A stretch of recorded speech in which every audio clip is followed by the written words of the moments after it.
Hello बच्चों, let's see this question. The question says a solid conducting sphere of radius A has a net positive charge 2q. A conducting sphere shell of inner radius B and outer radius C is concentric with the solid sphere and has a net charge minus q. The surface charge density on the inner and outer surface of the spherical shell V. Option दिए गए हैं -2q upon 4 pi v square q upon 4 pi c square minus q upon 4 pi square q upon 4 pi c square 0 q upon 4 pi c square none of these. तो बच्चों कहा गया है कि एक सॉलिड कंडक्टिंग स्फीयर है जिसकी radius दे रखी है a और पॉजिटिव चार्ज है 2q। एक कंडक्टिंग स्पेरिकल सेल है जिसकी इनर रेडियस b है, आउटर रेडियस c, जो कि कंसेंट्रिक है सॉलिड स्फीयर के साथ है और जो नेट चार्ज है -q है। तो जो चार्ज डेंसिटी होगी on the inner and outer surface of the spherical shell वो हमें कैलकुलेट करनी है। So key concept for this question is key concept that is surface charge density. Surface charge density, ठीक है। और हम जानते हैं कि जो सरफेस चार्ज डेंसिटी है, surface charge density that is sigma होती है हमारे पास charge upon surface area, charge upon surface area, ठीक है।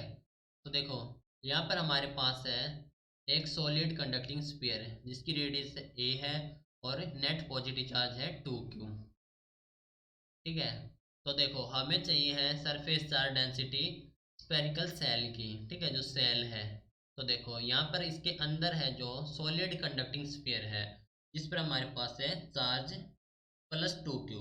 तो जिसके कारण क्या होगा, ड्यू टू द स्फीयर जो सेल है उस पर होगा हमारे पास चार्ज 2q सेम, लेकिन नेचर अलग होगी जो कि हो जाएगी -2q, -2q, ठीक है। क्योंकि जो सॉलिड स्फीयर है और सेल है वे कंडक्टिंग है और जो charge on the solid sphere है +2q, तो जो इंडक्शन के कारण होगा हमारे पास है एक इंड्यूस होगा negative charge on the inner surface of shell, ठीक है, और जिसका मैग्नीट्यूड होगा 2q और नेचर होगी अपोजिट, ठीक है, -2q।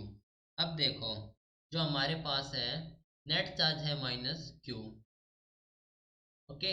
और जो हमारे पास है जो आउटर में आएगा, जो इनर में -2q है और जो आउटर में आएगा वो हमारे पास है +2q, ठीक है। तो जो हमारे पास नेट चार्ज हो जाएगा ऑन आउटर वो हो जाएगा हमारे पास है -q +2q, ठीक है, जो कि हो जाएगा हमारे पास है q। अब कैलकुलेट करेंगे सरफेस चार्ज डेंसिटी, तो सिग्मा इनर के लिए जो कि हो जाएगी charge upon surface area, charge upon surface area. अब देखो चार्ज चार्ज इनर के लिए बात करें तो इनर के लिए जो चार्ज है जिस पर स्पेरिकल सेल पर जो कि है -2q, तो ये हो जाएगा हमारे पास -2q अपॉन सरफेस एरिया।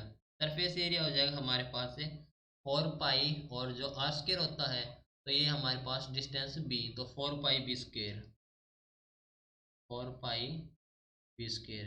अब बात करें सरफेस चार्ज डेंसिटी आउटर के लिए, सेम होगी charge upon surface area, charge upon surface area.